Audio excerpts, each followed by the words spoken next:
L'Assemblée nationale, de son côté, va débattre ce soir de la guerre entre l'Iran et Israël. Débat sans vote voulu par Emmanuel Macron, précédé d'un discours du Premier ministre qui défendra la position de la France dans ce conflit, notamment face à des députés de gauche très critiques. Mais conflit pour le moment apaisé, le cessez-le-feu est fragile, mais il semble tenir. Hier soir, le président iranien a annoncé la fin de la guerre des 12 jours. Donald Trump, de son côté, affirme, je cite, que les sites nucléaires en Iran sont complètement détruits.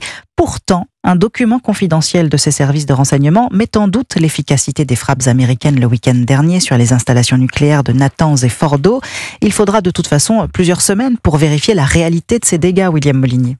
Oui, parce que la majeure partie du programme nucléaire se trouve à plusieurs dizaines de mètres sous terre. Alors oui, les images satellites permettent de voir des cratères causés par les frappes, mais pas vraiment l'intérieur des galeries enterrées. Impossible donc de savoir si les 400 kilos d'uranium enrichi ont été détruits lors de cette opération ou s'ils ont été mis à l'abri.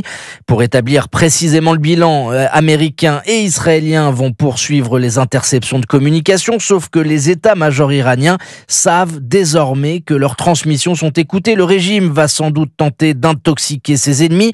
Israël va donc devoir s'appuyer sur des sources humaines, des agents infiltrés du Mossad ou des militaires iraniens prêts à trahir. D'autant que seule une poignée des ingénieurs iraniens ont été éliminés. Les archives du programme ont sans doute été dispersées un peu partout dans le pays. Le danger à venir est une reconstitution du chantier nucléaire iranien, mais cette fois-ci en parfaite clandestinité et sous les radars de la communauté internationale. William Molinier, spécialiste défense d'Europe 1.